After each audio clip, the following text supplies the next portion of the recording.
Alrighty then, we are live. This is Below the Hardwood, episode 54, titled Fight Night. You're tuned into the greatest. My name is Ryan Antonio Henry, and I'm here with the homies, the team, the compadres, the cohorts, the amigos, the Black BTS, the Avengers, guys. Nation of Domination. Nation of Domination. The Illuminati. The Evolution. I don't want to be the It's The Rock. You don't want to be the Illuminati? Why would you want to be the Illuminati? You win.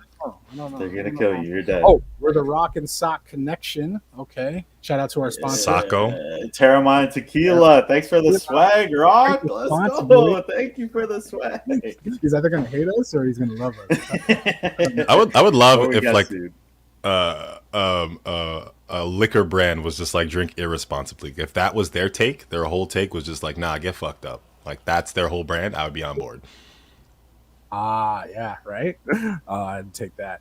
But today, we are also the Fantastic Four because we have a special guest in the building joining us today. He's actually the first guest of the season, so shout outs to him. It's gonna be a fun one. Should I bring him in, guys? Bring him in. Bring him in. Okay, can I get a drum roll, please? Joining us in studio is Freddie Reeves. Bring me in. Bring me in. I am in. I am in. Freddie Reeves from the Confederacy of Dunks Basketball Podcast. Thank you for joining us, sir. How are you doing today? I'm doing good. Thanks as always for having me. Ready to talk some ball. So much is going on. I'm Jack, Dexter. I don't know what you're gonna say. This is good. Me neither. Also, you can catch Freddie on the Sonar Network's The Pickup, the WNBA podcast. It's great. Also featuring Catherine Niker. So check that out. Of course, I'm joined by my other co-hosts, Alan Shane Lewis. Hi, I'm Alan Shane Lewis. I'm live on a podcast. Whoa, switched it up. Live Easy. on a podcast because This is live. This is live below the hardwood. Dexter Areola. Bonjour, Nico. There you go. This man switched. Hi, Nikki. There we go. There's the hi, Nikki. Salut, Nikki. Salut. And that's the start of the show. If you guys know us, anytime Dexter does that, welcome to episode 54, titled Fight Night.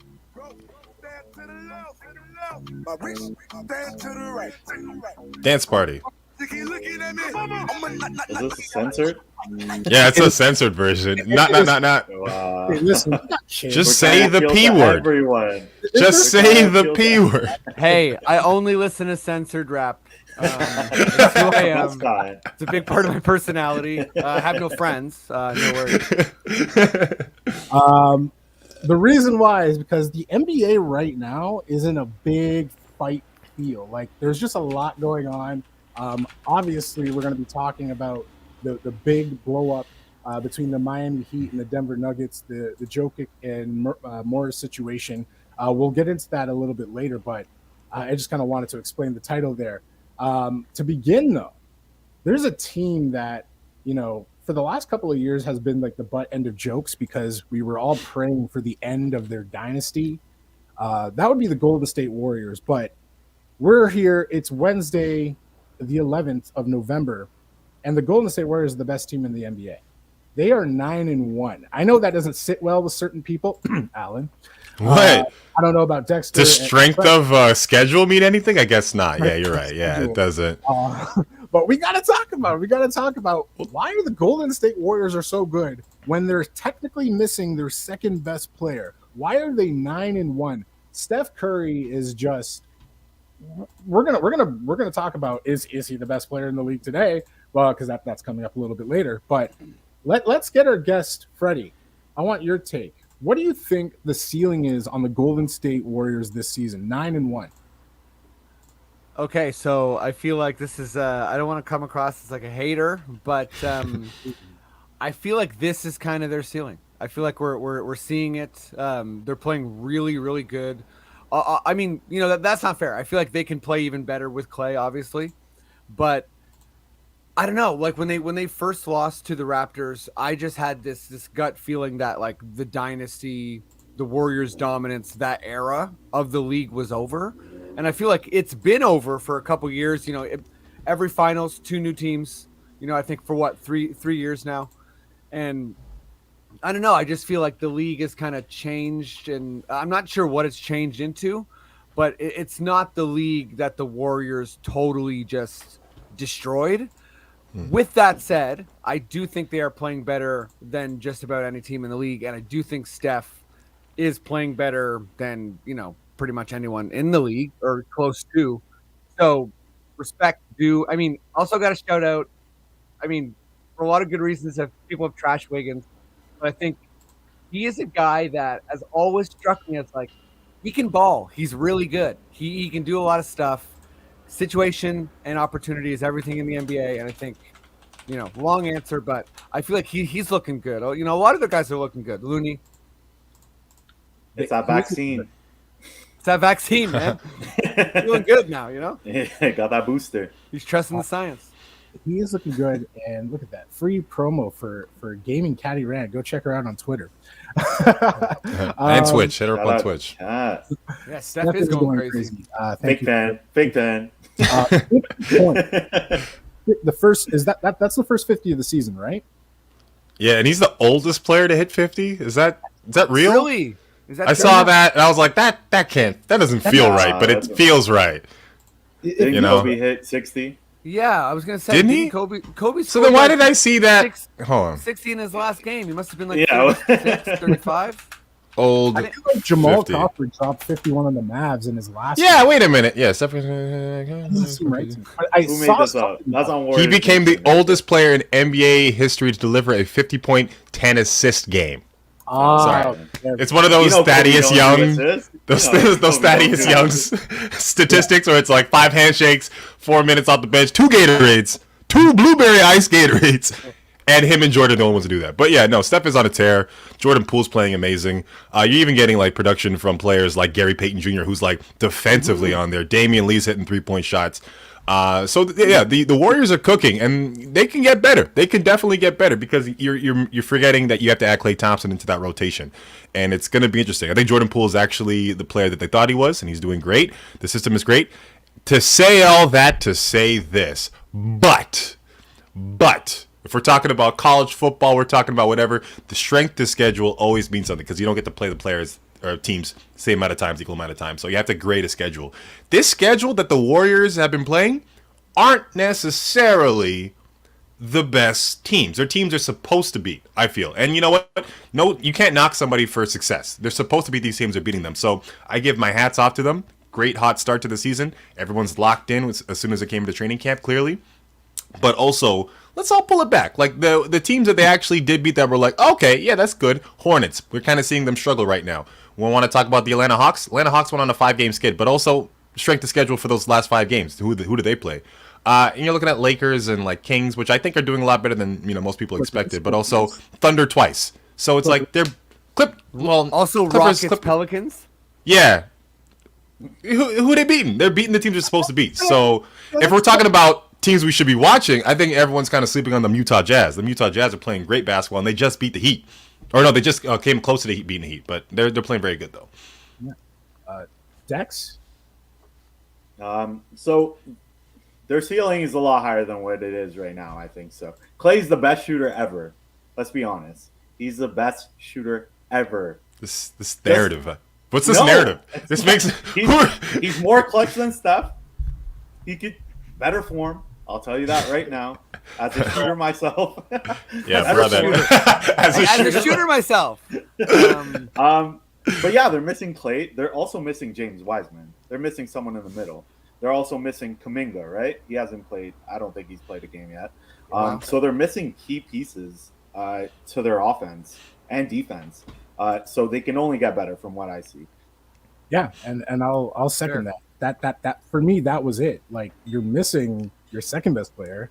You're missing a G League Ignite guy that should be NBA ready. So it's like, Like you can only go up from here. Like it should. But also want to shout out Bielitsa because Bielitsa fits perfect in that system. Yeah, perfect. Good for him.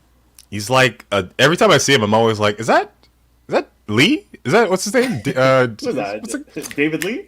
David Lee. Is that David Lee out there? But I'm like, nah. But he's moving. But he's not. But it's also he's hitting a 3. Nah, who is this guy? It takes me a second to kind of figure out what's going on with that. But is that Is that Biedrins? is that Biedrins? Hold on. Yeah, it's Biedrins. Alan, you kind of mentioned it earlier. Let's talk about the Hawks. You know, they had that opening night win against my Mavs where they smoked them, and everyone was like, "Yep, the Hawks are going back to some Hawks fans were on Twitter like, Luka sucks. The Hawks are going to the NBA Finals." I'm like, okay, you're gonna need to hold that. I like the Hawks. I like my man Trae Young, but what's going on with the Hawks right now? Like, Alan, like 4-8. Was it a fluke last year? No, I don't think it was a fluke. I definitely think this, once again, we're looking at strength of schedule. And those last 5 games, those dips, they played the Atlanta Hawks, the Warriors, the Suns, the Jazz, Brooklyn Nets, and the Wizards. And then 76ers, and then also the Wizards again. Wizards playing amazing basketball to start the season. One of the top teams in the East. 76ers are still trying to find everything that's going on there. Then you play the Brooklyn Nets. These are hard teams to play. And they didn't. This is the counterbalance to what the Warriors are going through. It's a team that you could be beating. They should have beat the Suns. To be honest, the Suns are kind of struggling right now. But at the end of the day, you know, the team that went to the NBA Finals did better than them. But I think the Hawks are trying to figure it out. You know, they have DeAndre Hunter back. It's an interesting kind of setup. You have Cam Reddish also there too. They're a good team. They're a good team, but they got smacked with their schedule. And here's the thing: there's the end in sight is the. Not even the next 2 games. They have to play the Nuggets next, and then the Bucks, and then they got the Magic. So that's like their first break. A team that they can actually beat. Don't have to worry about some crazy superstar that's going to take over a game. Don't sleep on the Magic, man. I will sleep on the Magic like a Tempur-Pedic. I feel no ways. I will. Anthony.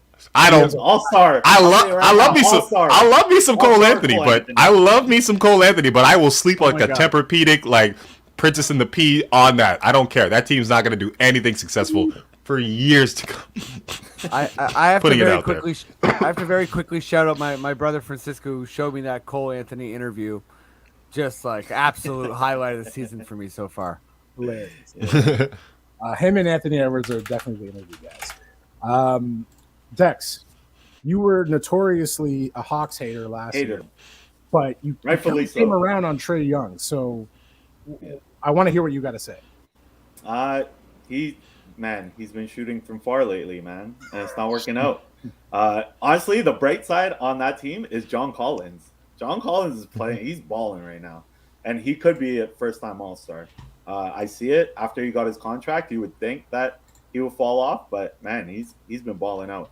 DeAndre Hunter, like you said, is trying to fit into the rotation, but I think he got injured. So Cam Reddish is trying to step up, and man, like they have a solid team. Solid coach, solid team. Like Alan said, I think it was a schedule. They played some monsters, and man, the Nets. I'm a Nets fan. That's a segue later. Freddie.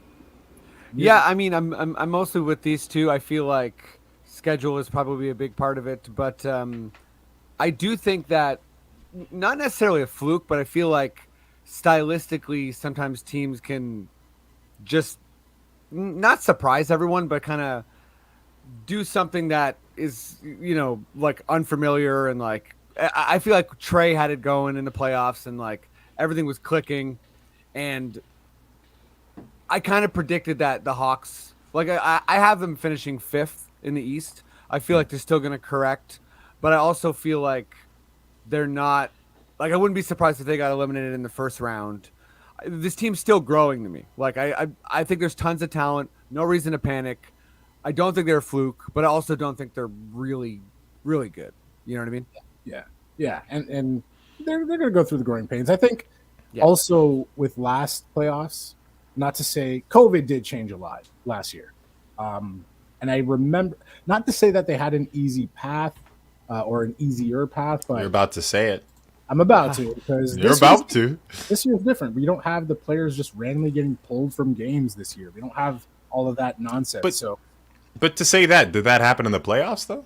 Not in the playoffs, but the season, and that could change a lot of seeding, right? Like the seeding didn't make sense to me last year. People were up, people were down, people were missing from their teams for like 2 or 3 weeks at a time, right?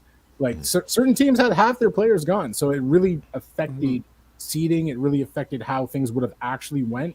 So I feel like that does change things, and this year we're not seeing that yet. So maybe they had a little help, but I will give it to them. Just with I think they just overachieved last year. A little bit. We can all agree on that. I would say they just overachieved. I think so for sure. I think they achieved. Hey, not under, not over. They achieved.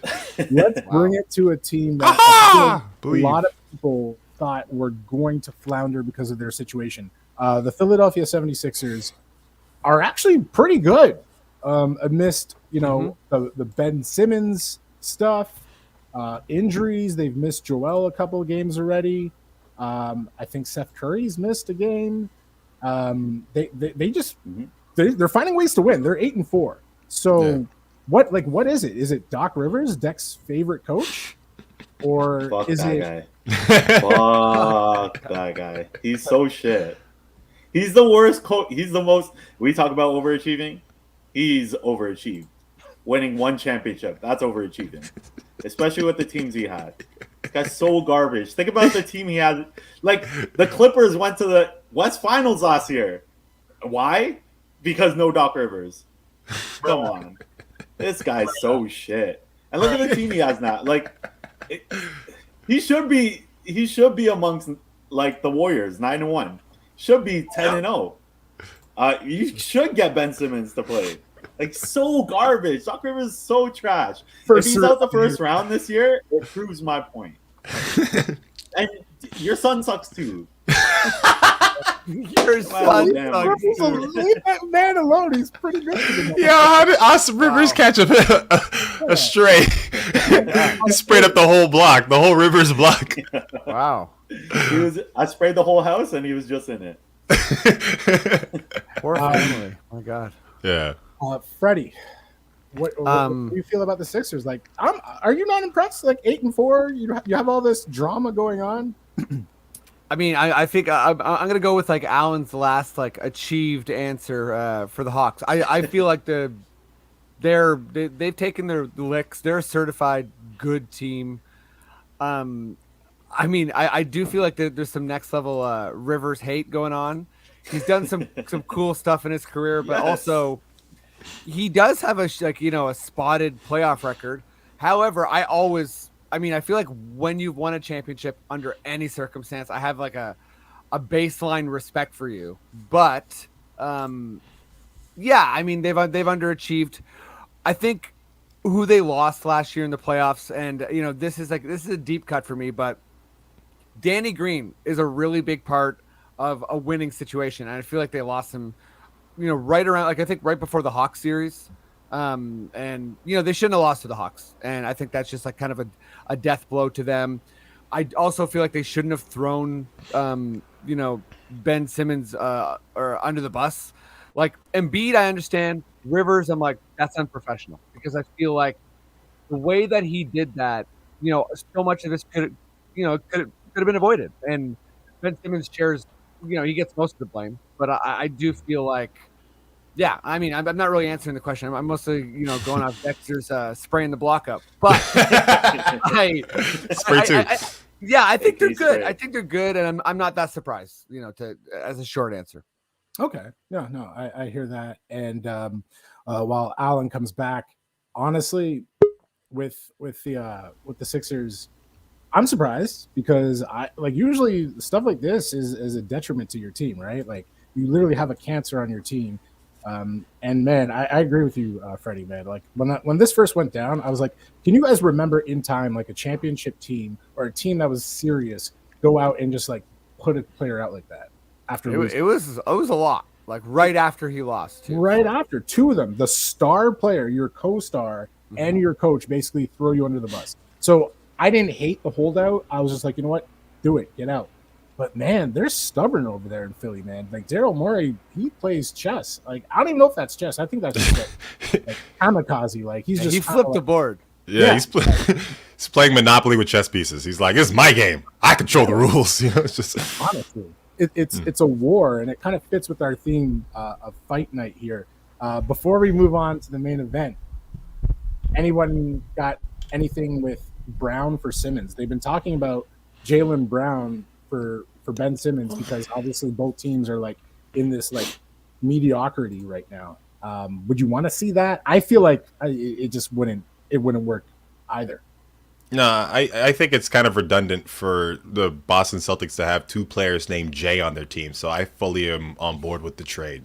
So no. I know a lot of people talk about redundancies when it comes to Jason Tatum and Jaylen Brown, but I think you can't give up on one of those players. You can't give up one of those pieces. And for a player like Ben Simmons, who like we haven't seen play basketball since the playoffs, we can't just kind of do a trade like that. I don't think that's necessarily going to change the dynamic of your team. I definitely think a trade like that before the season started, you get a training camp, you kind of figure out certain things. That trade, makes more sense. I wouldn't say it makes complete sense, but it makes more sense. And kind of adding a player who hasn't played, hasn't done any training camp, just to inject them onto your team, it's not going to necessarily take the Boston. That's not the Boston Celtics problem. The Boston Celtics have a lot more problems than that. And I if Ben Simmons doesn't like Philly fans, guess what? Boston fans suck too. So it's going to be difficult for him to kind of find a place and find a home and find a system that kind of benefits his game and kind of complements his game, I should say.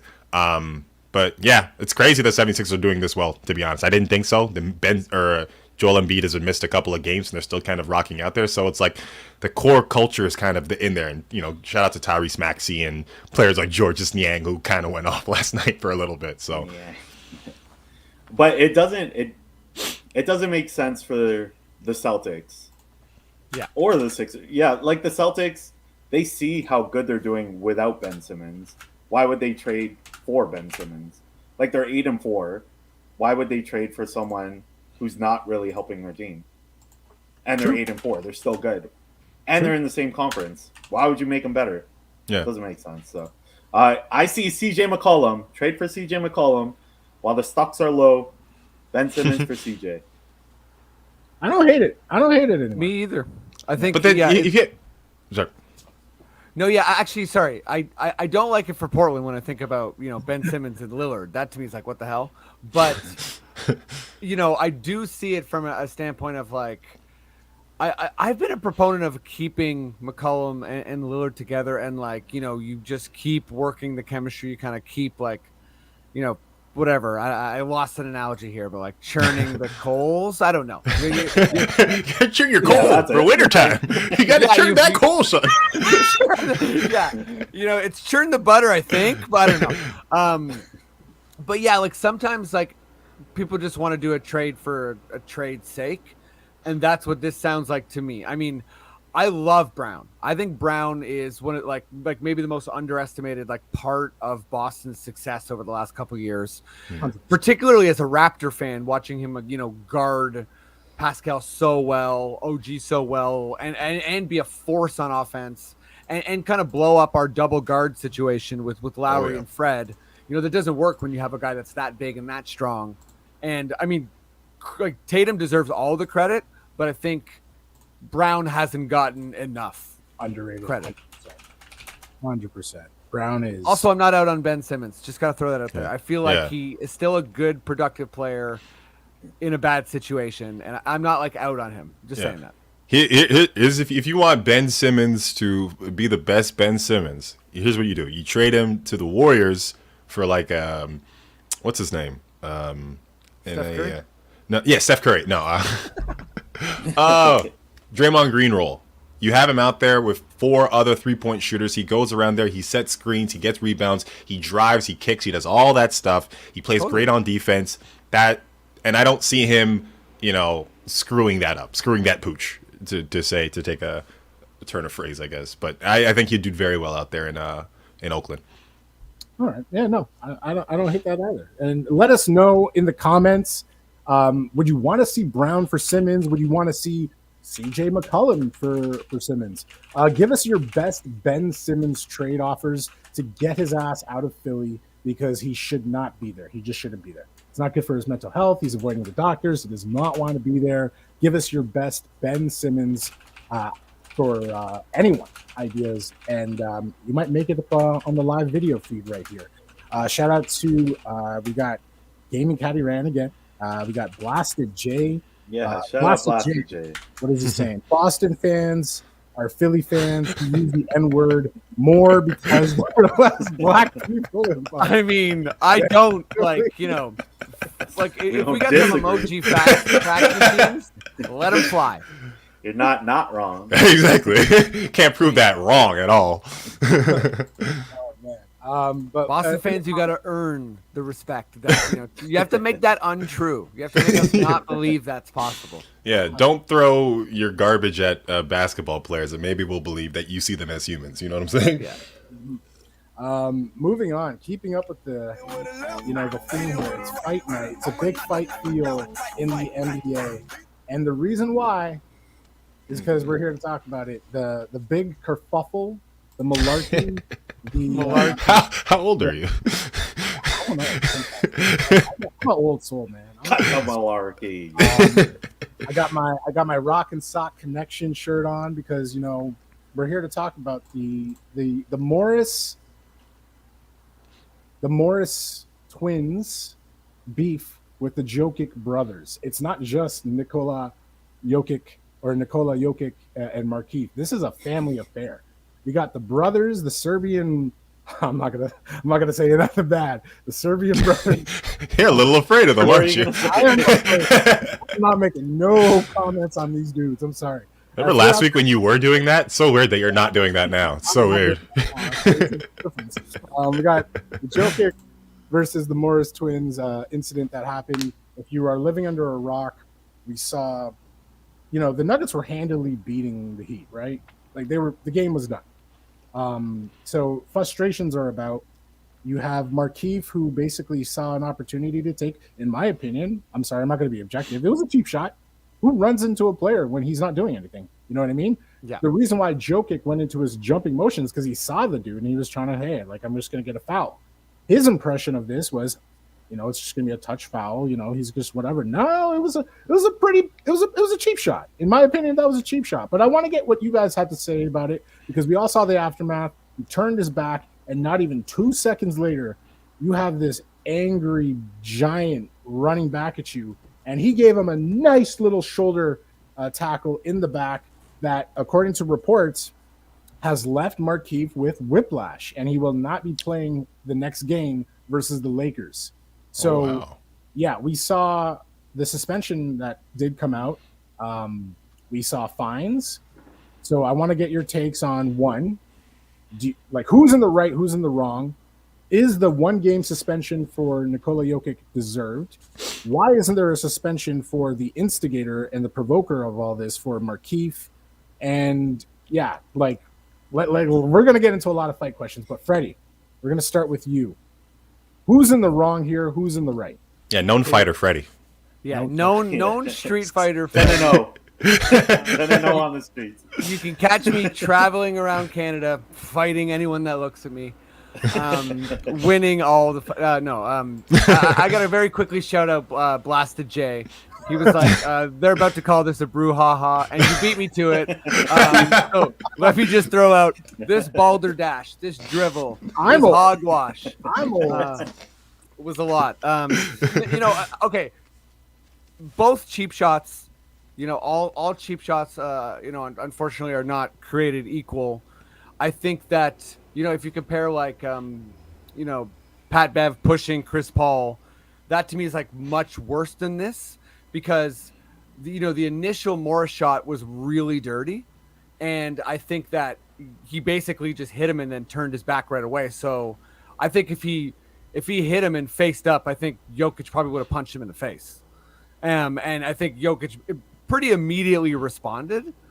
However, you still got to be accountable for what you do. And if you hit a guy from behind, I guess he could have turned him around and hit him, but. If you hit him from behind and you injure him, I mean, this is a different sport, but like, I don't know if anyone remembers, the Todd Bertuzzi incident in the NHL. Like you hit someone from behind, and it's hard to predict what's going to happen. So, I mean, I hope Morris is okay. Like, I think this was pretty crazy. I mean, I have more comments, especially on like the locker room stuff. But I want to let you guys go like on pushing from behind. So, yeah. I don't know. I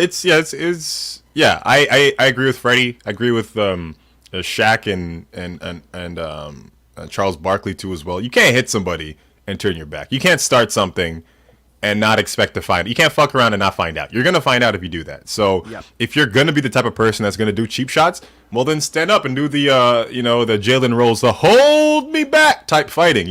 Start that up. Don't just push somebody and then expect nothing to happen. There's gonna be some type of retaliation, and I definitely believe that Morris should be suspended too as well.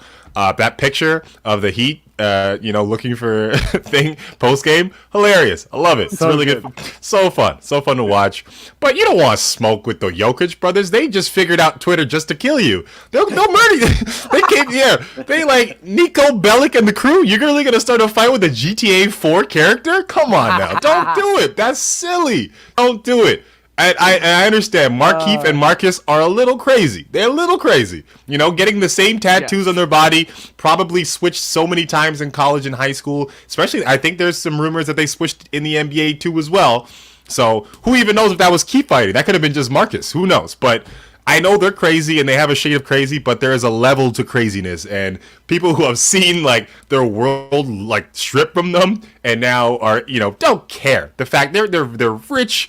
They have protection. They'll do something stupid in a parking lot. They're not playing basketball. They don't have an 82 game season to worry about.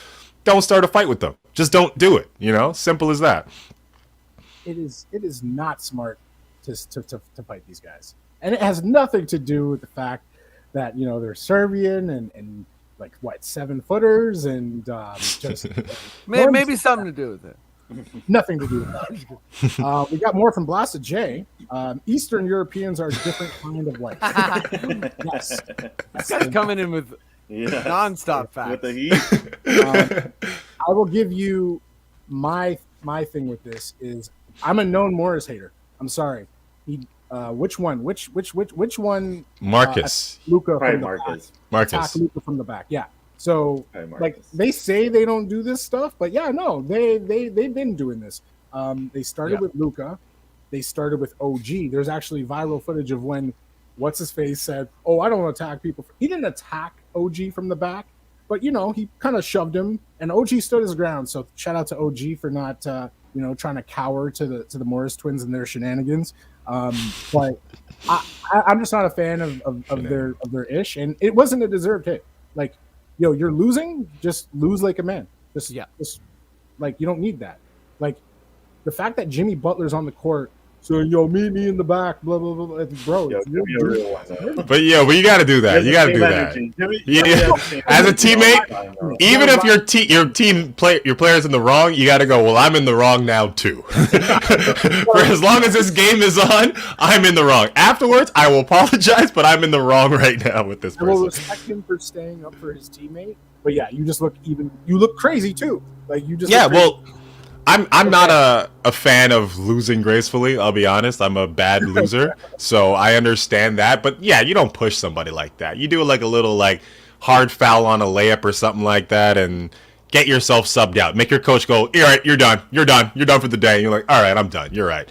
You do one of those. I did a couple foolish things like that in some soccer blowouts that I was like, well, you know what? If I can't be happy, no one else can be happy. So I understand that, but don't push some players that like potentially might get hurt. Like don't do that type of stuff. Like that's their career, that's their job, that's their livelihood. Don't do that. But like it's the MVP. Like I think Shaq or Charles said it. They went for the big dog, and that's what Markieff Morris did. Right? He went for the big dog, but he fought back. So shout out to Jokic. Like you the real MVP. But there's a list of people that. It's they had it coming list, and I think the Morris twins are them. Yeah. I think the Marcus Smart. Yeah. Anyone named Marcus, Marcus Smart, and Pat Bev. Pat Bev. These guys have it coming. my God. This is the they have it coming list. Just checked one off, and those 3 are next. I'm sorry. Yeah. Like I don't condone violence. I hope Markieff is fine, but man, like everything else you do, you play dirty. This is what's gonna happen. You could throw in Especially when you mess Draymond with the for wrong me. person. Oh, Draymond, throw in Draymond. You throw in Draymond Yeah. on that list. Marcus Green.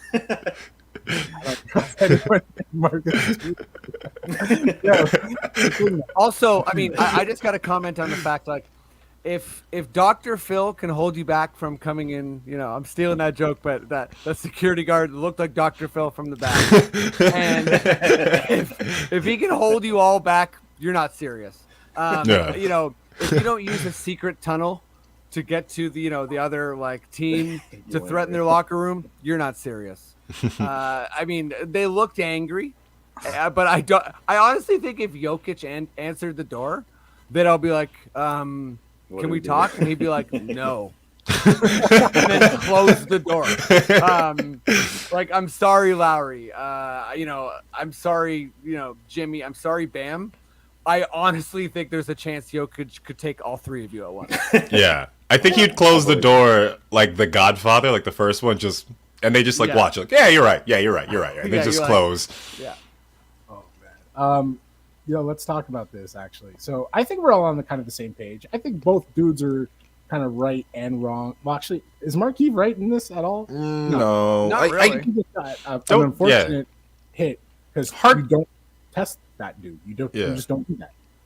Hard fouls on layups. Yeah, they're expecting that, but don't do cheap shots mid-court. Yeah, that's gonna hurt somebody. Also, here's the thing. I think fighting should be in the NBA. I think there should be a little fighting. To what extent, I don't know. It should be a little bit like hockey. You know, get your little enforcers out there. Maybe you miss a whole quarter. Maybe you come back in the 4th. Maybe you can't play the 4th. Something like that should happen, but I don't think it should be overblown because I feel like it adds up to this respectability politics that the NBA kind of implemented during like the David Stern era, where it's like, these players aren't thugs. They're different. They're not like whatever. But I'm like, but then people in every other sport get to blow off steam in different ways. You know, this is like highly, it's toxic. Basketball courts are toxic. Sports is toxic. It's a lot of toxic things kind of going on, especially at the professional level. Let them blow off a little bit of steam in some areas. I think there should not be an immediate like, you got to go because I gave you a little push. Like, maybe sit down for a little bit. I know it's seeping into hockey rules or indoor soccer rules where you got to sit down and all that's got to be in there. But like, I don't know. I just don't think it should be overblown as much as it is in the NBA than it is in, you know, NHL or thing. NHL, you're just straight up just fighting a guy and you get 5 minutes. You come right back in the game and you can fight him one more time if you want. It's crazy. Well, our god Manny Pacquiao loves to play basketball. Assign him to a 10-day, and maybe he could let out his frustrations out there. Yo, but can he fight still though? Can he fight still though? Can that man fight? I think he keeps losing. I think that's what happens. Dex. Who you ride with? Floyd? You play Jake Pauls and stuff out there? Come on. Dex, I'm going to go for you with this one. Who's your favorite NBA enforcer of all time? Best NBA enforcer. We don't really got them today, but they were around. The one that sticks out is Charles Oakley. He's just, and to this day, no one messes with him. Even at the Garden, like, people don't mess with him. And, like, those are New Yorkers, man. And just Oakley, he just sticks out. Right? Didn't Dolan try to ban him? And I'm pretty sure in that conversation, he's probably like, no. Yeah, exactly. Ban me, but no. It's not going to happen. Freddie, favorite NBA enforcer? Okay, I there's a lot of thought. This is probably my most thought out question. Okay, and it's perfect because I totally agree with Alan. I do feel like there's this extra rigidity that obviously has, like, you know, an anti-black lens in the NBA, where, you know, you have baseball brawls, you have NFL brawls, you have like hockey fights, but it's like if, you know, someone swings a punch in the NBA, it's like this massive, like, oh no, what about our, you know, largely white audience? What are we gonna do? And, you know, everyone's afraid of, you know, Mouse Palace. Oh. Like, I do think Freddie, you're a little little You're delay. going T-Pain on us. You're going T-Pain. A little delay. He's going to come back, but we got one from Blast J, Steven Jackson. Yeah. yeah. Freddie's good now. Freddie, go ahead. How am I doing? Am I back on track? Yeah. Where did you lose me? Did I start singing a T-Pain song? Yeah. Yeah. Yeah. Just like the last like 5 seconds, I would say. Yeah, just like, I think there's the NBA is extra strict. And I feel like that in a lot of ways is kind of problematic. And all that said, I wanted to shout out Dexter as well. So I'm going deep on this. Dexter Pittman, if you remember. Shout out Dexter Pittman on the Heat. This guy's he was a member of the Big boy, like 300 pounds. He was. And one of the hardest times I've ever laughed in my basketball life was somebody fouled LeBron. Actually, sorry, what am I talking about? Somebody. It's Lance Stevenson. And this is somebody who had it coming. And yes, please, like all the Simpsons sound effects are welcome, because Dexter Pittman went in there and he just dropped like a ludicrous like throw them bows, like he just went in so hard and elbowed the hell out of Lance Stevenson's throat. And I laughed and I laughed and I laughed. 2012, check it out. Dexter Pittman gets subbed in to hit a guy hard, and he does. Bruh. Okay, Dexter Pittman. I wasn't seeing that, but I like that. Yeah, I went deep on that one. Alan, your favorite enforcer? I gotta say LJ Monstar. I think that's my favorite. This purple one here with the midriff.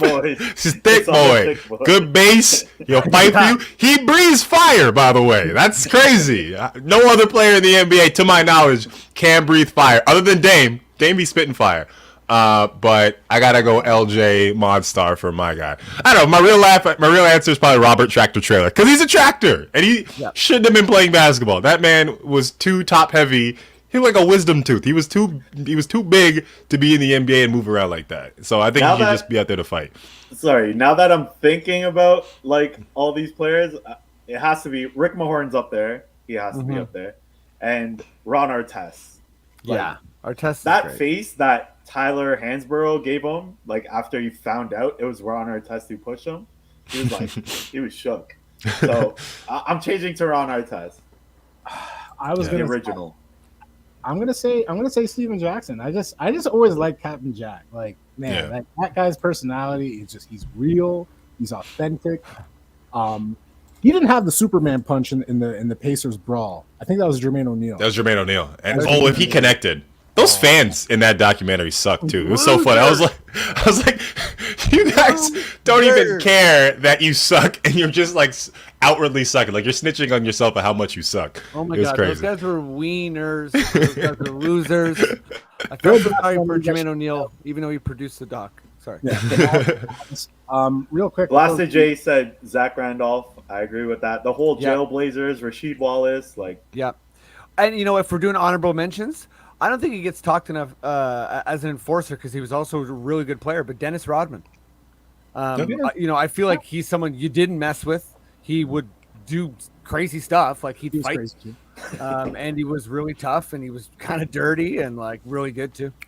Every team needs the one guy that just like takes it a little too seriously, a little weird. Yeah, who's the Raptors? We had Surge. We had Surge. We have OG kind of. And I feel like Scotty kind of has that energy too, because they're very just like, I'm stronger than you, and I'm gonna show you right now that I'm stronger than you, and I'm not gonna say it. We should have kept Gillespie. I think it's Dragic. I think he keeps like a pocket knife for some reason, just on the court. Honorable mention James Johnson as well. I don't think we've actually seen him fight in the league, but like, I don't think anyone's brave enough to. Maybe he's a myth, man. Maybe he can't fight. Yeah. He just said, he's like, I got a black belt. Don't fight me, or else you'll find out. It's like, can you though? Yeah, well, exactly. A black belt in the brawl is like, get out of here. I need someone to test, though. Last question. Just put him in a grip, just one time on a free throw. Let's see who backs out of this. Yeah, he just like puts on a guy's pressure point. The guy's like, ouch, ouchie, ouchie, ouchie, no. Stop that, James. Ref, come on. Tapping. Over the top, all NBA battle royale. Over the top rope. Who's winning? Rey Mysterio. He can play ball too. Okay. You actually went real wrestler. Okay. No, I'm sorry. I love Rey Mysterio. Javarius Crittenton. That's cheap. He's still shooting. Hey, you said who's winning? Wait, are we talking about like who can do like a good flying move? Like who has like? Oh no, like I'm saying Royal Rumble style, all NBA. Who's last in the ring? Who's last in the ring? I'm picking. Shaq's got to be. See, we have Shaq, but every time in the Royal Rumble, they all pick on the big guys. That's so true. I'm not It's gonna true. pick that big guy. Strategy. That's true. TJ Ford. I'm going Giannis. Giannis has that background in basketball, and I'm going Giannis. Giannis would be good. Okay. Yeah. All right. Yeah, I'm gonna go TJ Ford. So fast. You know what I mean? Like no one could hit him. You know what I mean? Just give him like, a luchador mask. Yeah. Shorty's Muggsy Bogues might be a good one. But then again, like it just takes one hand to like take these guys and put them over the ring. Yeah. I say Draymond Green, man. We've seen his kicks. He goes for the nuts. He goes to win. You know what I'm saying? Yes. Yeah, he would cheat. Like definitely Draymond Green. Just punch people like and be like Ric Flair. He'd be like NWO, like cheating style. Justin said, "We know not Nate Robinson for sure." You know, this was hard for me, but I'm gonna say Yao Ming. I'm gonna say Yao Ming. Yep. I can beat up Yao Ming. No, you can't. I'll just stay low and punch his ankles really quickly. You know what I'm No saying? one is flipping Yao over the rope. It's just not happening. I'll treat him like an at from Star Wars and just put a quarter on his leg and he just topples over. Come on. Any love for Arvydas Sabonis? Big head. Thick wristbands. You know what I'm saying? For swiping off the blood. You know. Right. Thank you again. That was the first half. We will be right back for the second half. You are tuned in to the greatest. This is Below the Hardwood.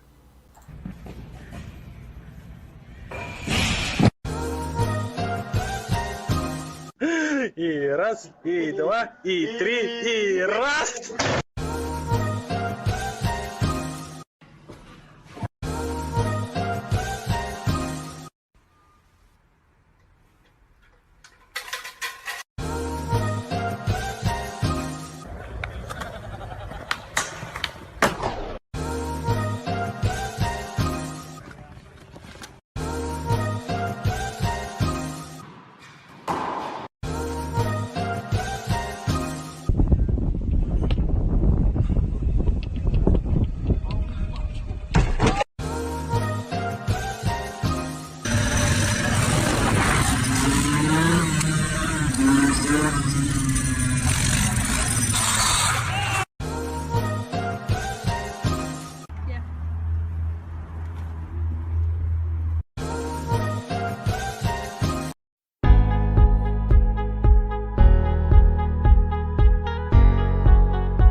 And it is the top 75 list. Oh. I want you to tell me in as much detail as possible the day that list came out, when you saw what you thought. I knew I wasn't going to be on it. Why? Politics. I already knew. I knew as soon as they made a 75 list, I said, yeah, they ain't going to put me on. They going to put me on the 75 list. I might as well go and forget about it. Yeah. There was not even a small part of you that felt like you were going to be on it. I knew that they was not going to put me on that list. But you do believe you deserve to be on it. I most definitely should be on that list, but it's okay. It is so okay. I'm not upset about it. I was for probably like 30 seconds. Mm-hmm. I said, you know what? Life is great. I'm alive. I'm still playing basketball in my 18th season. Who cares about a list made by people who ain't never bounced a basketball before? Who cares? That was Dwight Howard. Great interview with Taylor Rooks. Taylor Rooks is killing these interviews these days. She had Lou Will, she had Dwight, and that was his thoughts on not making it onto the NBA 75 list. Welcome back. This is the second half of Below the Hardwood. You are tuned into the greatest. We've been talking about this 75 list pretty much every episode, but it's going to be a thing. It's going to be a thing all season long, right? Because it's the 75th anniversary of the NBA. You've been living under a rock. The 75 greatest players in NBA history have been listed. controversies because they kept the top 50 and then just basically added 25 guys, which, just left a lot of room for error. But we've given you our top 5 starting from the 75. Freddie, as the guest, we're going to ask you to give us your starting 5 of the NBA 75. And again, this doesn't have to be who you think is the best. It could be your personal starting 5 from the 75 list. So this is like, let me just clarify. Am I making like an efficient unit, or am I picking who I think are basically the best 5 players to ever play? Honestly, just your personal 5. So if you have favorites, you take those. You choose them. Doesn't have to be the best, doesn't have to be whatever, but 5 players. But the caveat is position. Okay. Position. Fair enough. So let me go Kareem Abdul-Jabbar, Michael Jordan, LeBron James, Steph Curry, and Tim Duncan. Ooh, traditionalist. I like that. Yeah, very traditional. I just tried to go, I'm just trying to think.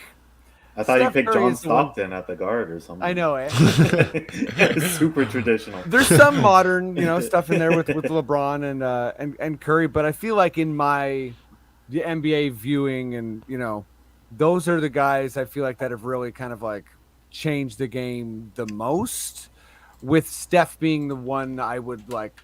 I think there's probably 10 guys that I could, put in place of him. Whereas the other 4, I think, are like just near, in some ways, the best players that have ever played. All right. No, appreciate that. Thank you for that. That was 100%. And you know what? With Dwight Howard, that situation going on, Steph Curry's most recent 50-point explosion, I kind of wanted to get on the soapbox here, and I feel like we should stop the hate of players. I know it's not going to happen. You go on Twitter, everyone's saying stupidness about all these guys, but I think we need to start appreciating the ones that we have, the legends that we have active in the game right now. Like, I'm sorry, Dwight should be on that damn list. Dwight should be on the list simply off of the 3 DPOYs. He has 4, doesn't he? I think he has more. How many achievements that this man has and he doesn't, and he's right, it is politics, because there's a 5-year period where people just shat on Dwight. He was the butt end of jokes. He didn't get enough respect, and it kind of has now carried over into like what's happening today with this list. And he even knew it himself. He's just like, I'm not going to make it just off of that. And then I just had the Steph Curry thing. I was just on feeds, and it was just like, man, like this man is just scoring at will, crossing over double teams, pump faking, just doing all this stuff at this age, because he's not old, he's not young anymore. He's up there, right? I'm just like, you obviously LeBron is going to have hate pretty much every season. Doesn't matter. In all 19 of his years, I don't think there's been consensus that LeBron James is the best player of all time. And that conversation goes on a lot. You have Kevin Durant now. Kevin Durant's been hated ever since the Golden State Warrior thing. And it's just like, man, like KD might be the best player in the league today. Like appreciate these guys while they're here, because in the next 5 years, 2, maybe even 3 of them are gone. We have like 4 to 5 years to enjoy these guys while they are here. And yes, we have a nice crop of young stars like Ja Morant, Luka, Zion, if those legs don't, just wear out. But you have KD, LeBron, and Steph putting on performances every single night. Give the flowers while you can, because you will miss them. I remember watching Dirk's last game. We didn't know it was Duncan's last game because this man just disappeared and so damn done. Kobe's last game, man, you get emotional watching it because you're just like, damn, man, like I spent years talking trash about these guys, and now he's gone, and now I don't have them to watch anymore. So while you have KD, Steph, and LeBron in the league, give them their flowers. So I want to ask you guys, who are you giving flowers to right now? And I'm not talking about like, the young ones. I'm talking about the guys that could be gone, like the Carmelo Anthony's, if anything. We'll start with Dex. Come on, man. You have to ask me. It's my guy, Russell, Westbrook. It's not average triple-double 3 times in a row, and then a 4th time later on a different team. You have to appreciate him, man. Like, he goes out there every single game and plays his heart out. Like, whether he turns it over, that's too much love. Maybe he tries too hard. Whether he turns it over, shoots too hard, but, like, man, the stats are crazy. Like, we're watching history. This is history. People thought no one would average a triple-double, and this guy did it 4 times. Like, we have to appreciate it. Like, me not being a Russell fan, I would appreciate it. Probably I should appreciate it a lot more if I weren't a fan. Yeah. And Westbrook gets hate. Like, let's be real. Like, he gets a lot of hate, especially right now with him struggling to fit in the Lakers roster. But appreciate the man while you're gone, because are we going to see another triple-double threat every game like him? Might not see it. How long the gap was between Oscar Robertson and Russell Westbrook. That might be a gap we might not just ever see again. But, freak athletes, we could maybe Luka. He's not a freak athlete. A freak decision maker. Athlete is very. No, I'm gonna go to what's his name, Jeff Van Gundy. He's like, no, Luka's still an athlete. All right, I guess he's doesn't look like the rest of the NBA, so we notice some things. But the fact that he's out there going that fast, doing those quick cuts, that's athleticism. That takes some type of movement, some type of quick decision-making, quick burst of speed, and that's an athlete. He's an athlete. Yeah. But, yeah. Same with, I just want to add on to Alan, Jokic. It's like, and I feel like I'm going into my wrestling bag a lot, but like the Big Show. When the Big Show could do like a jumping clothesline or a somersault, you'd be like, damn, that guy's crazy. Like, that's really athletic. Yeah. I think another thing here too, because like I'm not the biggest Kevin Durant fan. People know that, but I had to give him his flowers. I got to see. Oh, that's not big enough. There we go. I said Kevin Durant is very good at basketball. I had a chance to go see the Raptors play the Brooklyn Nets, and just had to put that out there. And then good friend of the show and podcast and person that feeds seedless fruits with or whatever that thing from that Stephen A. Smith joke was tweeted out. Yeah, he's good at he's playing some of the best of his career right now. So just wanted to do that. Yep. Shout out to KP. KP, come on the pod. Yeah, come on the pod, KP. Actually, I don't want to call him KP. I think of Kristaps too much. And negative connotation. Talking about giving flowers, I'll take flowers away from Porzingis. I don't care. Yeah, and give them to Perkins. As a well-known Bulls fan, I'm not going to say that. But other players that we should be talking about, like I think Allen Iverson doesn't get the same love that he really should. I think a lot of that kind of miss. I think as, what the internet is, it's very kind of tribal. We kind of find our players, and then we use that to kind of take down their players. And I get that. I'm a part of it. I'm not above it. I definitely fall into that trap a lot. But I still think objectively we should be like, okay, my player might be better than your player, but I also think your player is great at the thing. We shouldn't just say words like, this person sucks when they're like super, super great. Like, especially when they're the top 5, top 10 in the NBA. It's like, that's kind of silly. I think we can step back from that. And NBA Twitter it's a toxic place.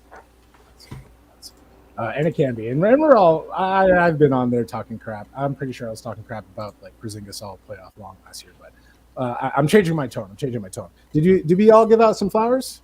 No, Freddie. Let me throw out, not like top level guys that were never in the MVP conversation, but 2 players I've appreciated for such a long time, and I feel like I never know when their last season is going to be, is Paul Millsap and Al Horford. Both those guys, I think, are like winners that have not won at the highest level, and they've went against better people. But, not necessarily Hall of Fame guys, but just like really, really solid, players that were, all-stars a couple times. I'm sorry, Freddie. Screw those people. Screw that Atlanta team. Wow. Whatever. Screw that. Wow, how dare Jeff Teague, screw you. Jeff Teague, screw Corver, you. screw you. Yeah, DeMarre Carroll, go to hell. Someone I feel like we don't appreciate is probably Rudy Gobert. He's won multiple defensive championships, or defensive player of the year. I feel like he could win a championship this year, depending on how Utah does. But I just feel like we underappreciate him. Like, he could be a top 75 player if he had some more accolades, like winning accolades. I think a lot of it comes down to moments too. Like people remember playoff moments. Like if you don't have like a signature, like shot, the block, the steal, like they don't like think about you too much. Like I'll say it. Does Steph Curry have a signature playoff moment? Yeah, the Pelicans 3. That was big. OKC? Dellavedova, like that crossover on Dellavedova. Wait, did he have that OKC 3 from half court to win the game? Was that regular season or was that? I think it was regular season. He broke the 3-point record. He has moments. He has moments, but yeah. He doesn't have that signature, and I feel like people are waiting on that before they really give him his flowers. And that's why Klay Thompson is a better shooter. Because he has Game 6 Klay Thompson. He has that big shot against Raptors. Okay, he has moments. I don't want to go too far astray here, but let me say this. I feel like there's a big thing in the NBA with like the signature shot specifically is easier for people to remember. So like Lillard, Kawhi, KD, Jimmy, these guys end up being like these folklore heroes. Whereas, you have guys like Gobert. Giannis had to like break his leg, then drop 50 while winning a championship to remind people that he was like a 2-time MVP before 26. Yeah. And like, I think it's weird. We kind of expect guys to have a fadeaway. And, then you have a guy like Middleton who has like fadeaways for days, best ISO player in the league. And people are like, you're boring. You're boring. I don't care. Middleton. He is boring. He is boring. To your point, Freddie. Amazing. Like, to your point, Freddie, like I see blocks as well, right?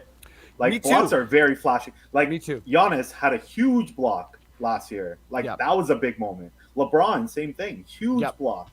So I think lately people are appreciating the defensive side of it, just because we don't see it. Yeah. And like everyone makes that big shot. Like Dame, like he makes huge shots, but does it really get him anywhere? Those defensive plays won championships.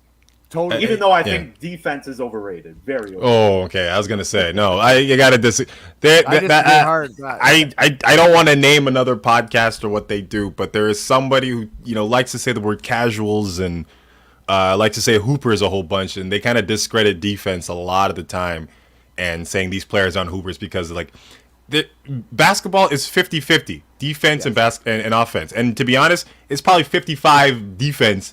Like, name me a championship team that had poor defense. Impossible. It's the defense is the solid structure in which you stop the other team from scoring, and that is so important. And whether it's a steal, it's a block, whether it's a hard hedge, whether it's making somebody not drive because you're 7 feet tall and you probably will swat at anything, that is all important. And I think players that contribute more on the defensive end and don't have the offensive kind of game with them need to get the respect that they deserve. Except Chris Middleton. Wait a minute. You almost made me disagree with him. The fuck? Okay. Moving forward here.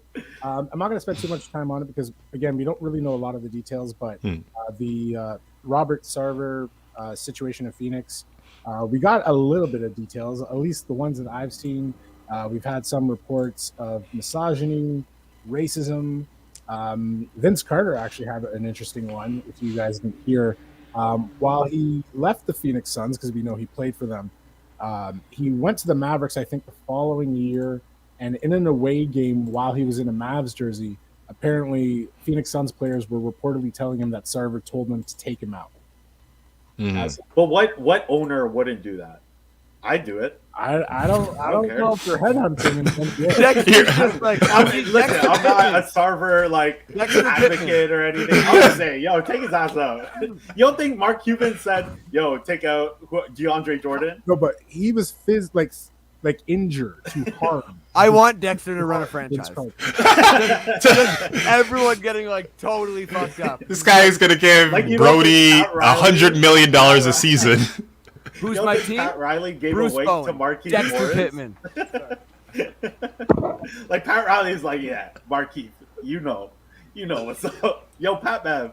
You don't think Palmer? Yo, Pat Bev. Yo, you see Westbrook? Yeah, wink. Well, Bomber sucks too, so. Billionaire Bomber Club, boy. Billionaire Bomber Club. Yeah. No, yeah, I think that's, setting a hit out on an ex player. I think you should, rejoice old players. That's alumni. You were part of the squad. You were part of the the squadron and whatnot. I feel like you should be received well when you come back, unless it's just like completely bad blood, which I don't think that's what happened over there with Carter and the Suns. Yeah, there's also other weird stuff, like the wife now is like Sarver's wife is messaging players, and she's like, I wasn't threatening them, I was just messaging them to not come forward, a threat. And some other weird stuff, like apparently Sarver was like, I don't know, once again, this is part of the whole investigation stuff, but like telling the women at the Phoenix strip clubs to have children from NBA players, so it locks a player into the town, the city, so they don't want to go away. Like, that's some weird, like, slave master colonial, like, breed these ballers, and then later on in 20 years we'll have a basketball player of our very own. It's all this kind of weird area, and the fact that he came out in front of this thing like days before this story, to be honest, I think put a spotlight on it, because like I heard about it, but I was like, oh, why is the Phoenix Suns like? I'm so sorry to that PR person who had to like make that graphic and write that entire thing, because like that was 100% under duress. Like that had to have been Sarver from the top going, write it now. We're getting in front of this, all this stuff. But yeah, I don't know, it's weird. I did see something weird where somebody posted him talking at like a roast, and like here's the things that he said at a roast. I'm like, but it's a roast. I feel like that, I think there's some other things that we can focus on, and that kind of muddies the water with just like, look how awful this person is. Like, I'm pretty sure he's awful, but we need concrete examples and at least people coming forward, and not just a video of somebody at a comedy show trying to be funny. Even though those jokes sucked anyways. I think we should boo him for his shitty jokes, for they're not being funny, but not the content of them, to be honest. Yeah. No, I agree. Yeah, like I'll just jump in here, and I think Alan really hit it with. People always make the white kind of owner references in basketball, and unfortunately that dynamic is so prevalent in the league. It sucks. I think more should be done to kind of change structures.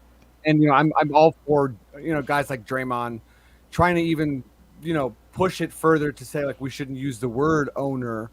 And yeah, just governor now. Oh yeah, exactly. It's governor now, and I think. This to me, like I only read one ESPN article, and it kind of starts out with saying of these accusations, and James Jones being like, this isn't the guy I recognize, but then all the Earl Watson stuff, the Vince Carter thing you mentioned, he pants somebody in front of people, like this seems like a rich person absolutely gone wild, and like my kind of like I should say rich white man gone wild.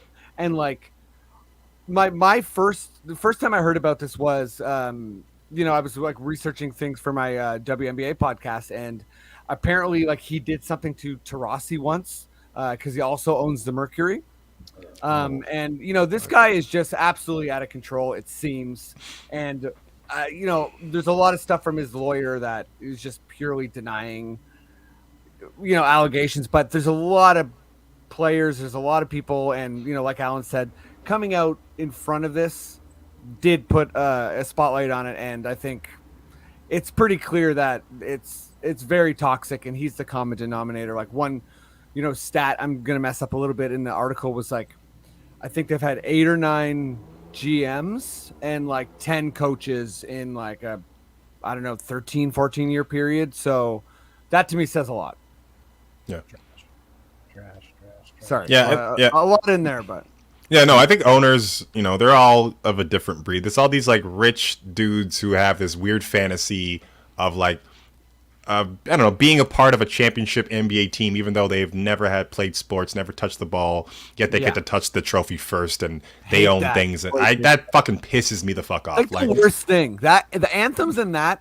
Oh, don't get me started on the anthems.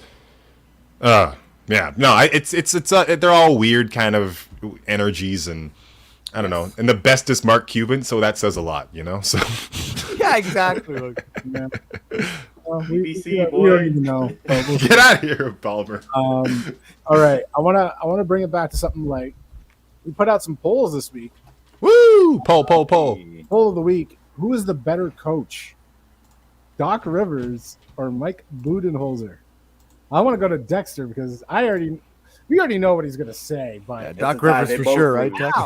The Instagram poll this week was 50-50 Coach Doc, Coach Bud. On Twitter, it was actually 54 Mike Budenholzer, 46 for Rivers. So I guess we have Coach Bud as the winner. Are we shocked? I want to say a lot of recency bias maybe that added to it. Yeah, 13 votes we got. Yeah, so but Budenholzer kind of slipped it in. I think if Budenholzer winning the championship just recently, I think saved his entire legacy. I think he is upward failure personified. He always looks like he's bet like his entire mortgage on a horse that just lost, and he's thinking about his wife and kids and what's going to happen. He always has that kind of perpetual face like that. But as far as schemes and what goes, I don't know. I think I voted for Doc Rivers, to be honest. So I'm going to say Doc Rivers is the better coach, just by default. Because he's not personally ruining his team at every single chance. He sometimes does, but I don't think he gets in the way as much. Freddie. I think it's pretty tight, actually. And I feel like both coaches kind of like have a lot for them and a lot against them. I do think Bud has coached a lot of winning seasons and had some pretty spectacular playoff losses. But, I mean, again, similar to when there's just such a small amount of coaches that have won an NBA championship. I remember when, oh God, why am I blanking out? When Ty Lue won for the Cavs, I feel like he got no credit. And to me, I don't get that because you really got to manage players. You got to manage personalities. And, it's just so ridiculously hard to even get to a finals and, then win a ring. So to me, that's just a massive accomplishment. And even if it is recency bias, I think I'm probably I think that's pretty accurate. 54, whatever. I'm bad at math, I guess. 46.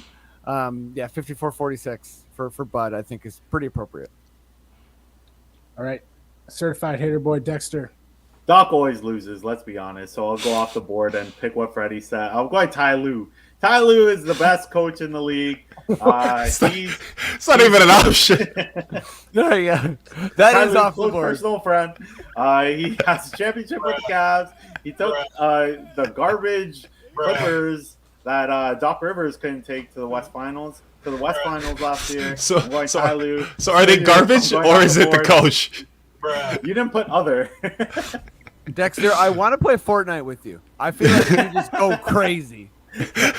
Straight Leroy Jenkins into the moment. Wow. Yeah. I want to follow Leroy Jenkins around for a day. That's like hanging around with Dexter.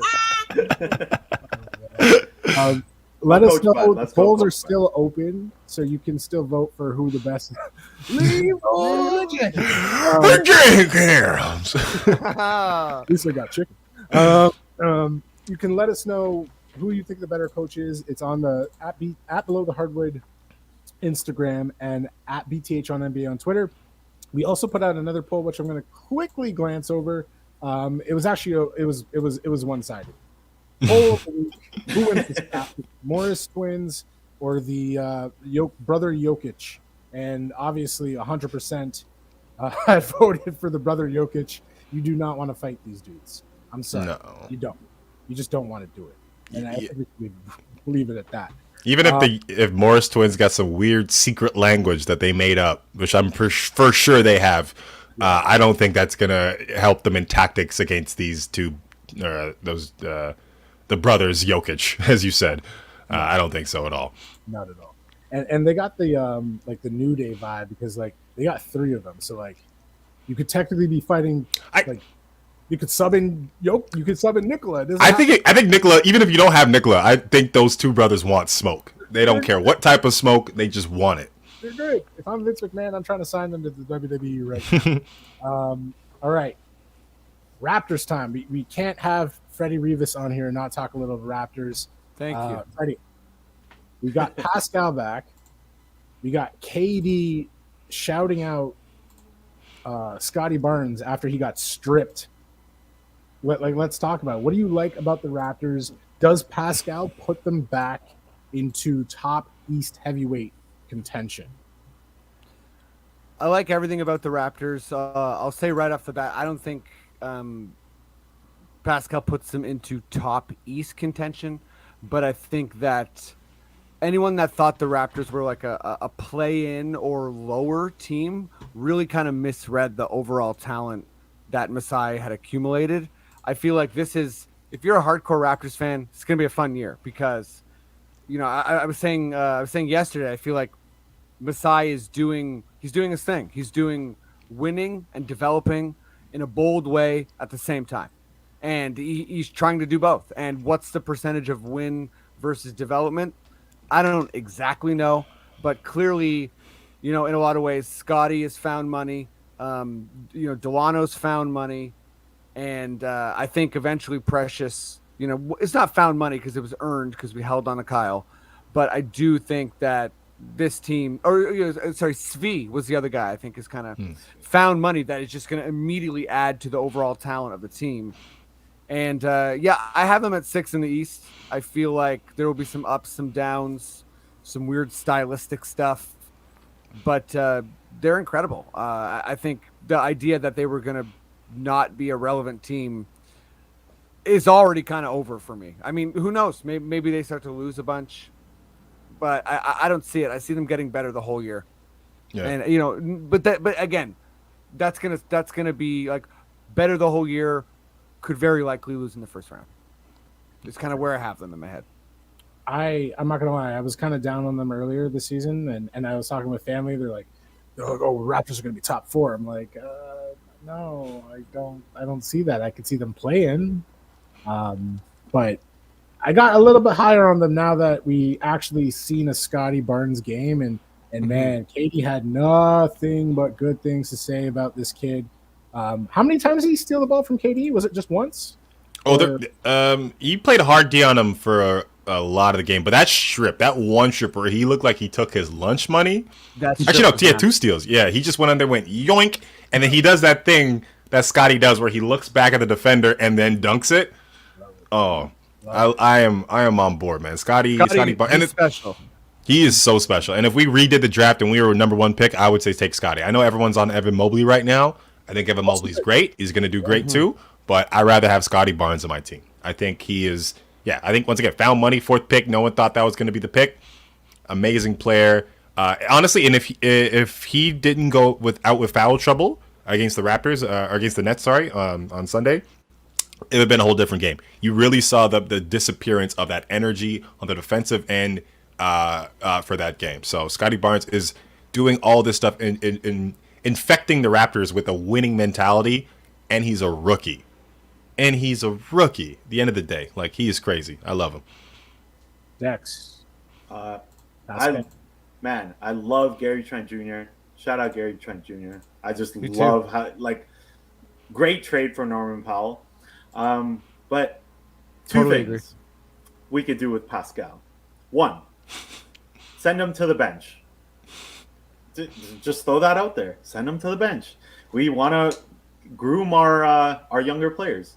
We want Scotty Barnes in the starting lineup. We want OG. I want Gary Trent in the starting lineup. I want Freddie in the starting lineup. And then just get a center. It doesn't matter who. So maybe send him to the bench. Or, you know what? It's November.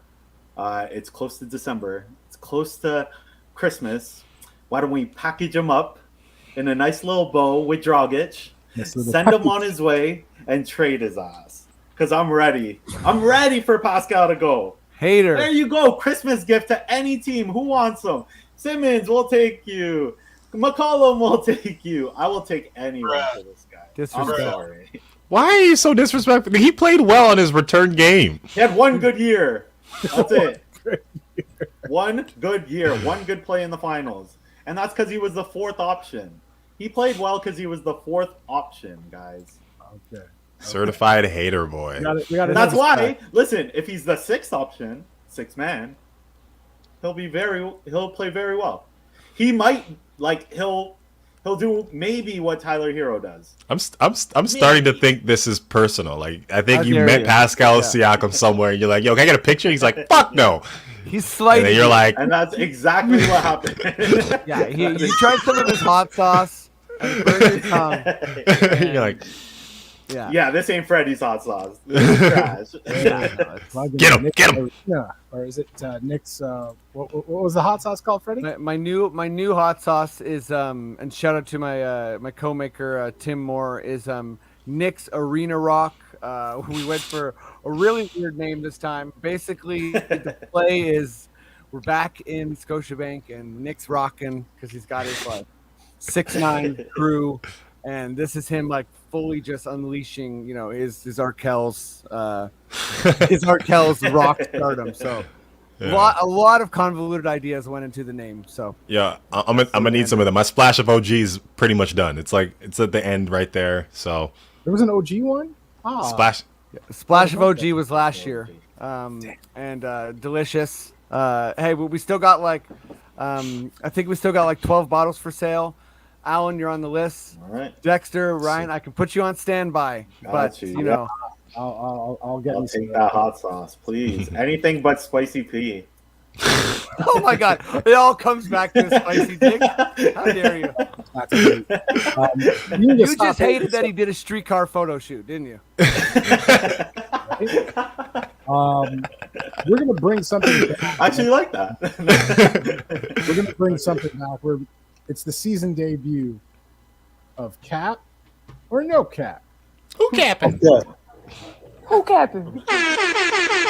Also, just kind of want to point out, and Raptors Twitter or Raptors, kind of similar game going on there. Not gonna say anything, just saying I saw it, and that's interesting. That's all I'm gonna say.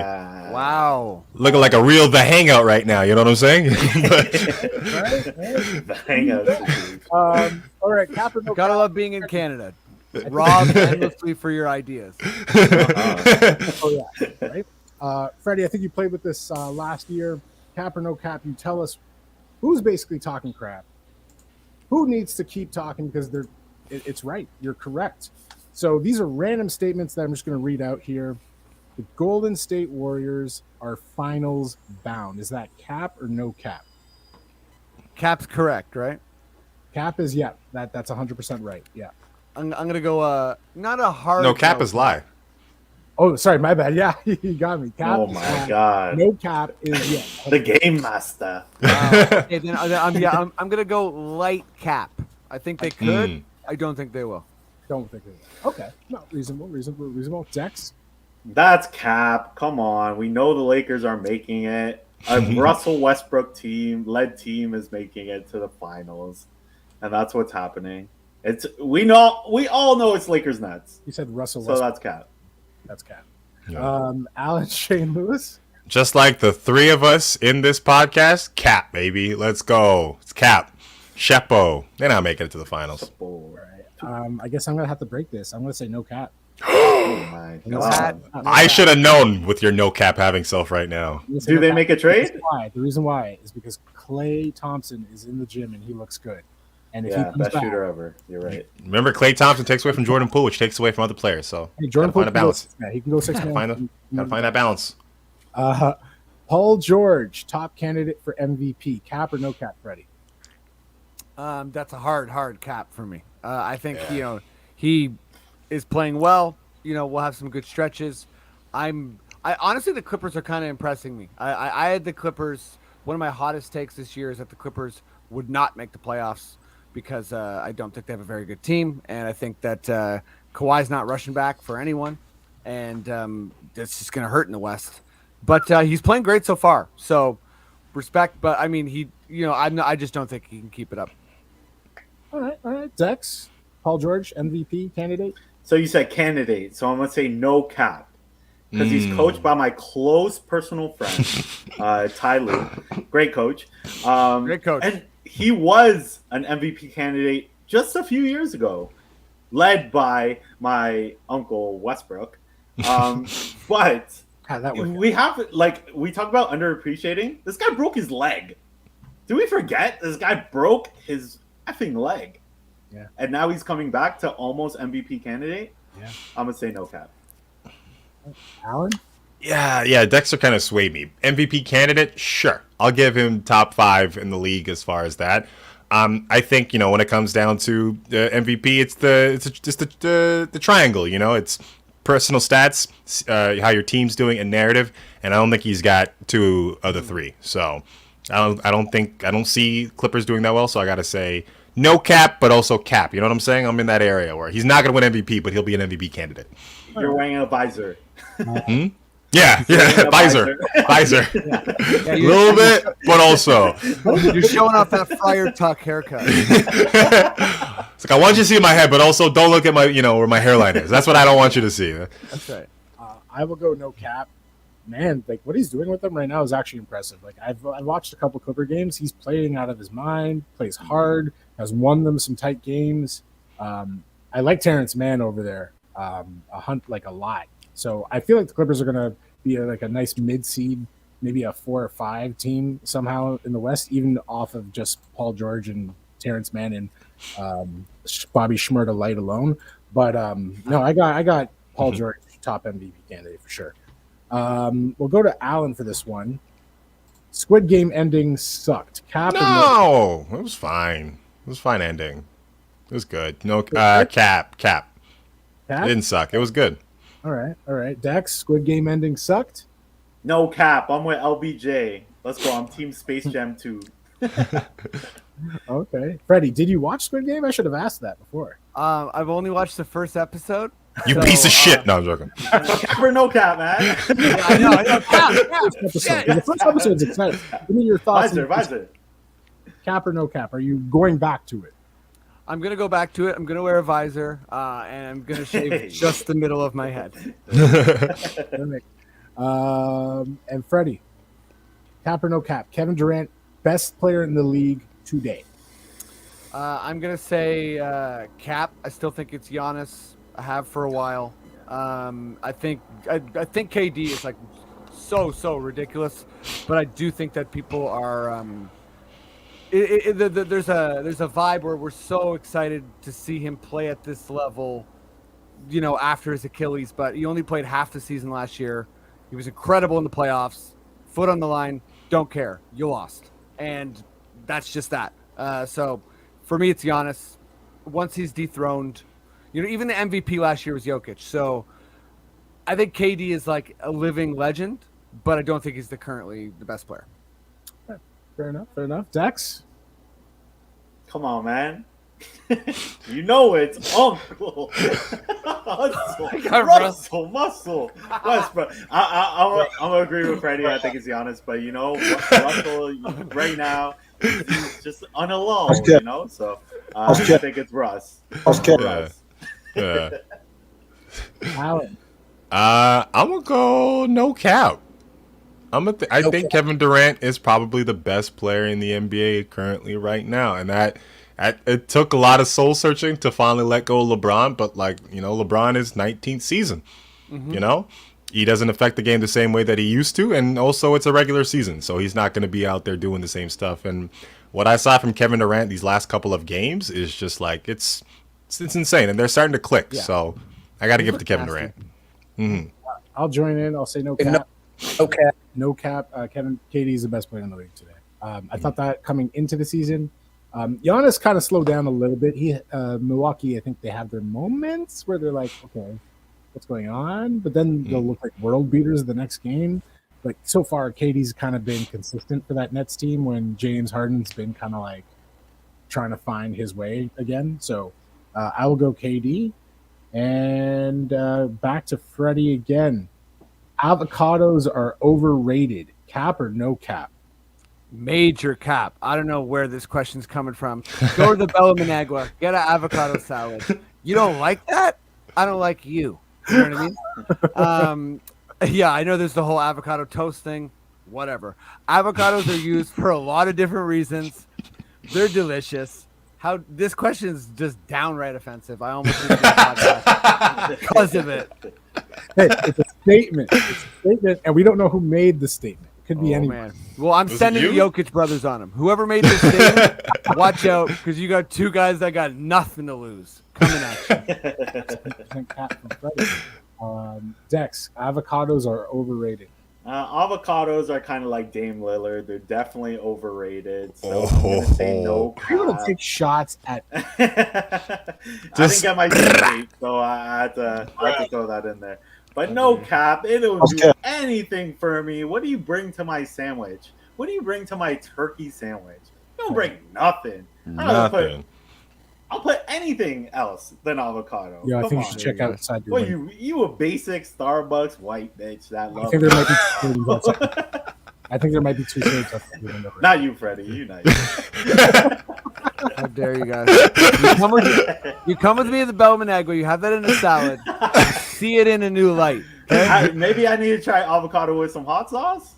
But yes, okay. This is a tropical thing, okay? But that's the problem. Where it comes from. Okay, I'm gonna say no cap because exactly what you just said there. It's all the things you're adding to the avocado. Avocado can't do anything on its own. Avocado doing nothing out here. Avocado tastes like Vaseline and imagination. It makes no sense why it's so beloved by so many people. All right. What, do you guys hate bananas too? You hate plantain? What is this? No, plantain's putting in work. All right. Plantain is underrated, to be honest. Plantain is overrated too. No, it's not. Oh, get out of here. Get out. No, you fry a plantain. You tell me what's good. Put a little brown sugar on that. Do you guys hate rice and beans? Unripe banana. Hello. Rice and beans are delicious. Don't get me wrong. But avocado's not doing anything out here, all right? It's being supported by everyone else, but it's the star for some reason. Why is it the star? I'm not saying it's the star. It's a part of the team. It's a necessary part of the team. It's like Peter Quill being the leader of the Guardians of the Galaxy when he ain't got no powers. He ain't got no powers, Lieutenant Dan. What's going on? If this is, thank you, Andrew Hamilton. It's delicious. If this was like, if I'm in the movie Inside, I'm the angry guy and his head's blowing off right now. Just podcast of lies. Well, okay. Last question, and we are out. Wait, what's you with? Yeah. Oh yeah. I'm not gonna lie to you guys. I think it's overrated. Avocado. Oh my god. Oh, it's overrated. Yeah, that's why we're friends. This is entrapment. Get some. Is this an intervention? Like if you want to give me some nachos and I'll make some guac. Sure. Yes. Yeah. Sure. Avocado toast with some pepper and eggs. Okay, but like plain avocado. Ugh. If it's already made for me, I'll eat it. I'm not going to put in work and find the right 4 seconds where this avocado's fresh for some reason because it's not good before or after. I'm not putting in that work to figure out an avocado. Done. Who is having isolated avocado? Okay? That should tell you that it's not good. If it can't stand on its own, it's not good. Maybe you need to re-question what you're eating avocado for. If you just like the accoutrements on the avocado. None of you guys are ever allowed to have guacamole anymore. Yeah, you're banned. Hey, you're banned. We're banned from guacamole. If I see you eating guacamole at a restaurant, I'm gonna snap. I'm gonna call the Jokic brothers. I'm gonna be step on these guys' ankles. Okay, avocado police over here. We need to move on. Ben Simmons plays a game for the Sixers this season. Cap or no cap, Fred? This one's hard. I actually think that I've been wanting to see a owner kind of be like take the tough road like this. A governor take like this road where I remember when Irving was forcing his way out of Cleveland. I just wanted to see what it would be like if the top of the team said no, like we're not losing value in this situation, and it's happening. And I think that at some point he's going to play, but I mean, this is really tight for me. So I could easily be swayed. I'll say, wait, I forget how the question was framed. So Ben will play a game for the Sixers this season. A game. Yeah, okay, I'll say no cap, but it's like I could easily be swayed. All right. Next. Okay. Go next. I'm gonna say no cap. I think if you want his value to go up, he needs to play. No cap. And money wise. Yeah. If he keeps getting fined, like he won't be able to take that. Like I'm sure he has millions banked, but man, getting fined 365, is that what it is? Like $365K a game? Like, man, I wouldn't take that. I'd play no matter what. No, whether he plays well or not is a question, but he'll play. Alan? Yeah, I say no cap. I think the night of his trade, you'll see him on an away game. He'll be suited up, and he'll play that game. But I don't know if he's going to be playing in Philly. And no cap. All right. I got no cap. He's going to play at least a game. At least a game. We'll see. And last question to close it out. Dame Lillard end season in Blazers jersey. Freddie. Cap. Let me say no cap. I think that maybe he should be traded, but I feel like he's not going to force his way out. And the Blazers, I don't know. I think they're kind of stuck in no man's land, but I feel like it's still not going to happen. Dex? I'm going to say no cap. Man, Dame is he's loyal to the core, but that's going to be the downfall of him.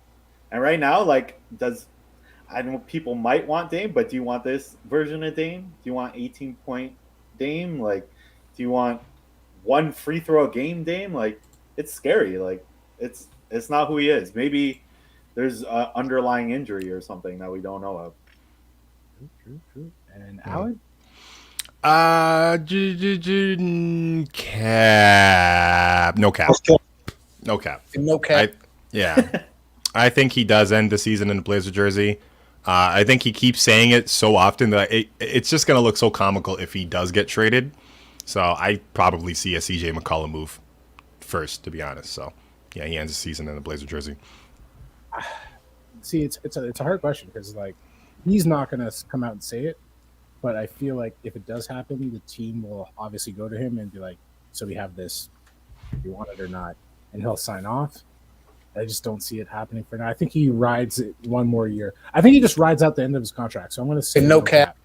I say he ends it in the Blazer jersey. I think he rides out his contract, and at that point, you're not going to see him pull a James Harden. You're not going to see him pull a Ben Simmons. He's an honorable dude. He will stay with his contract, and then he'll give it a hard look at. So, yeah, that is cap or no cap returning for the first time this season. And man, what an episode of Below the Hardwood. Freddie, thank you for joining us today. Where can the world find you? What are you doing these days? Right now I'm doing actually audience warm up for Family Feud. It's 2 more weeks. Hey. So if you wanna come check me, go wild and give away some sweet Family Feud swag, come get some toques. Come get some socks. Come see me hype up Jerry D and watch families maybe win money. It's pretty fun. I mean, it's Family Feud, so you know what it is. But other than that, check out my podcast. I'm doing the Pickup with Catherine Niker. I'm doing the Confederacy of Dunks later today with you, Ryan. Check me out on Twitter. FREDDIERIVAS, and follow me on Insta too, Freddie Noel Rivas. And just also catch me loving life. That basketball is back, and I got my first Raptors game December 5th against the Wizards, which I guess are good now. Damn, they won that Russell Westbrook trade, didn't they, Dexter? Listen, a team. If you bring some championship DNA to a team, it might work for a little bit. So who's my KCP? They need some championship DNA. What does Russell bring? Not that, right? Yo, don't worry, he's bringing a chip. He's calm down. Avocado chip on his shoulder and then a chip.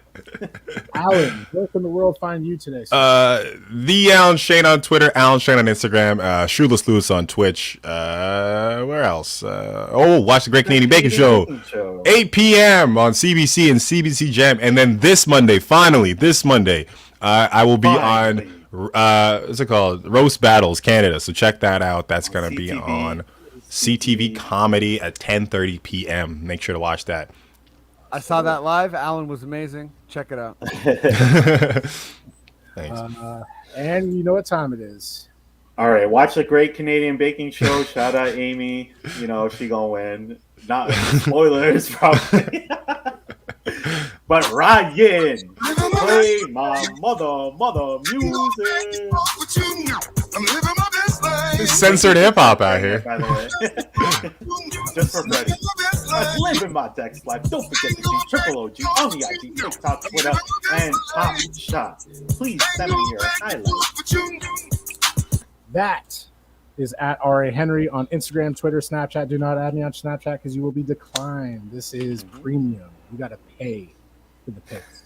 Okay. At R.A. Henry on Instagram and Twitter. And at Below the Hardwood on Instagram, at BTH on NBA on Twitter, and wearepress.net for all the podcasts. They're all there. Check them out. We're doing this live each week going forward. You can find us on Twitch, Alan's Twitch, Shoeless Lewis, Below the Hardwood on YouTube, and again, at BTH on NBA. We're everywhere, and we have a nice spot that says, yo, Shane. That's my nephew. That's your nephew. It's Ade. Yo, Ade, I'll make you cry again. What's up, nephew? Thank you for rocking with us. If you made it this far, we out. Good night. Brian Antonio on Big Brother. Yeah, I'm telling you, brother. Send him on there.